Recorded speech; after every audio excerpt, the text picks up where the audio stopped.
first guest tonight is an Oscar-winning movie star. His latest film, 3 Days to Kill, is in theaters on Friday. Oh, yes, it's Kevin Costner, everybody!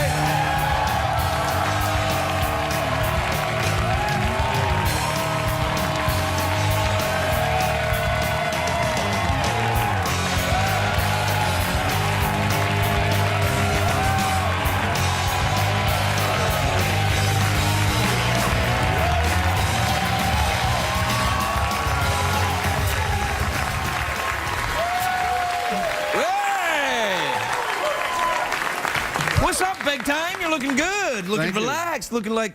May I touch your... Wow. Perfect. Is that... Perfect. What a good start to this whole thing. I mean, we're already... Yeah. I mean, we can keep going.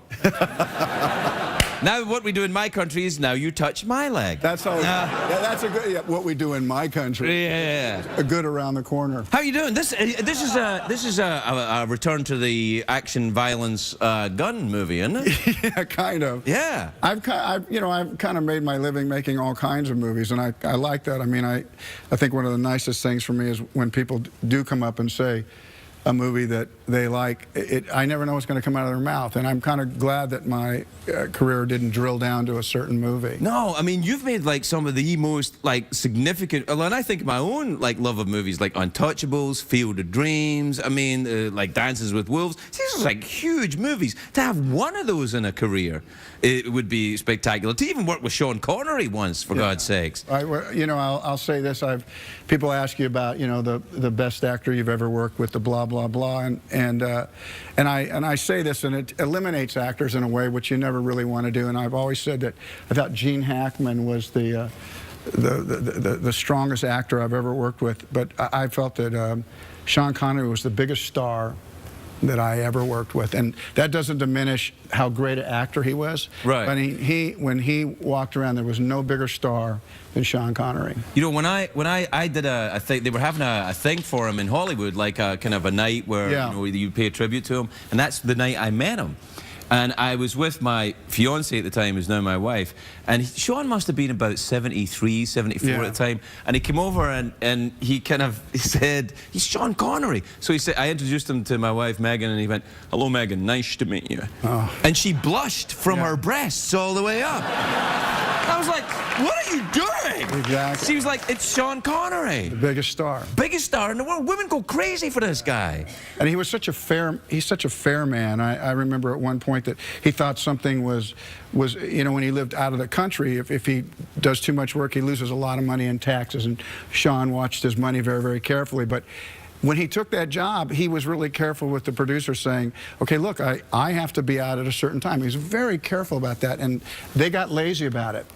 And it really put him in a spot. And I remember I caught him in the bar one night, and he said, Mr. Nash, come over here. I see. I knew you would do it. Well, he does, and he did. But you come, just like, he says something like that, you're going to trot over there. And he had a list of things.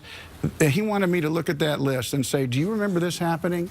Do you remember this happening? Do you remember this happening? And what it said to me was he was going to tear somebody's head off, but he wanted to be really sure that he was fair, and then he was going to go tear this person's head off. And I just thought he's a very fair man. Yeah, and a brutal, frightening man as well, obviously. Oh yeah. Yeah. Come here, Mr. Nash. Yeah. I just want to check this. Did you ever play golf with him? I did once, and I don't know, just being with him. I mean, he loved the game for a long time. I got introduced to it through Tin Cup, really.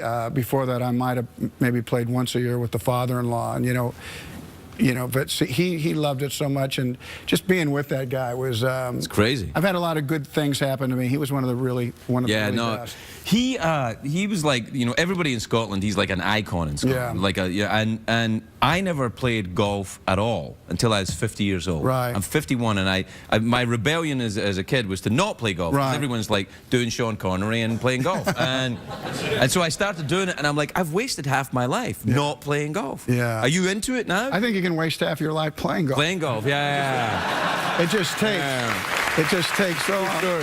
You play, you go out, the sun goes away, and your life's ruined. Yeah. See, the thing about you do is, like, you're not just acting, but you direct the movies, right? When you go back to acting and not directing movies, do you lose your temper? Are you very short-tempered with directors and stuff? No, I say that when you direct, it seems like the questions never end, and they never stop. And I'm really grateful to be directed. You know, I don't want to be put in a corner where I go, this doesn't exactly feel right. I'll let them know that it doesn't feel right. But I like acting for directors. I played a lot of sports. I always like playing for a coach. Right. I like the idea of getting it right. What about like in Dances with Wolves when you see your bare ass, you're like, I'm going to put my bare ass in the scene now? Yeah. Or like, maybe we could use that ass guy to use the bare ass.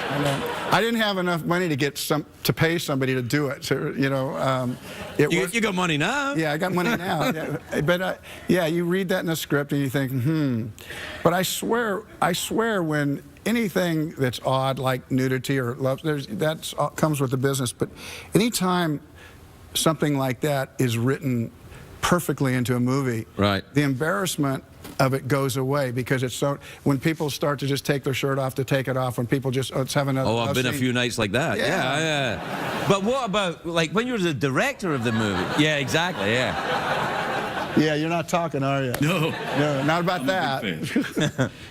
Yeah. But when you're directing a movie, you're in charge of it. Like, that's your ship. You're captain of the ship. So you're walking about with your junk hanging out, saying, all right, you guys, everybody over there, shoot my ass properly and light it better. Well, it's true. And I had to actually tell my parents, because my parents followed me, like, they saw all my Little League games, everything. And when I went out to direct a movie, they bought a trailer and took it out to South Dakota.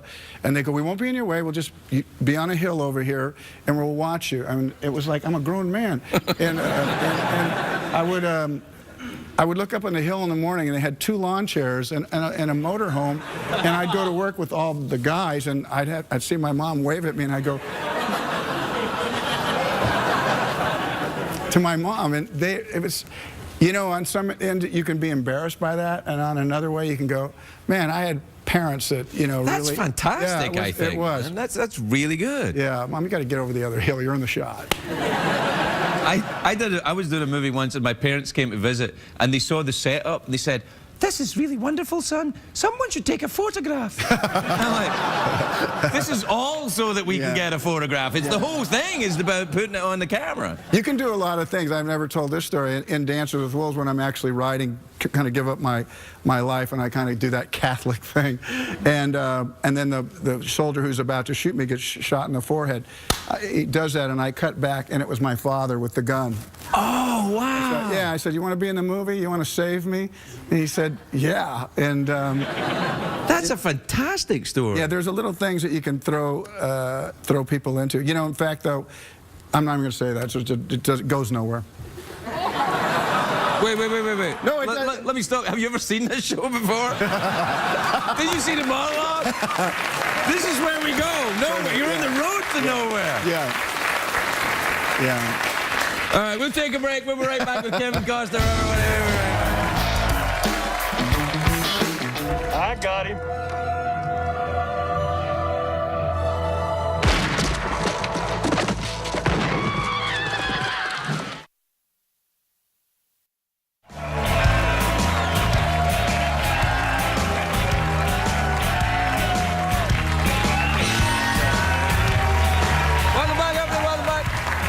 Kevin, you've been a big movie star for a long time now, right? Agreed? Yeah. Are you in therapy at all?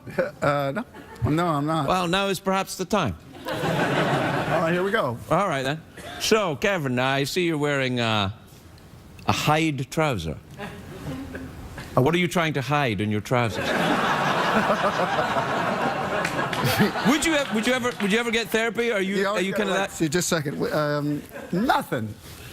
Oh, I don't know about that. Yeah. Would you ever get that? Would you ever investigate your own mind? Is it something that you think you would benefit from? Have you ever done it?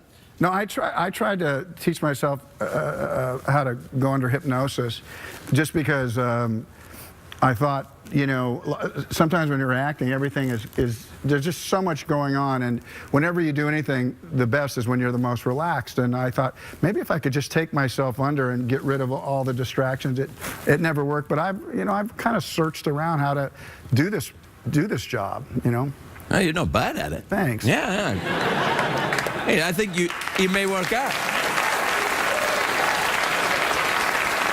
Movie is 3 Days to Kill. Kevin Costner. It opens on Friday. It opens on Friday. Kevin Costner, everybody. Kevin Costner. I'll be back in 8 months. Can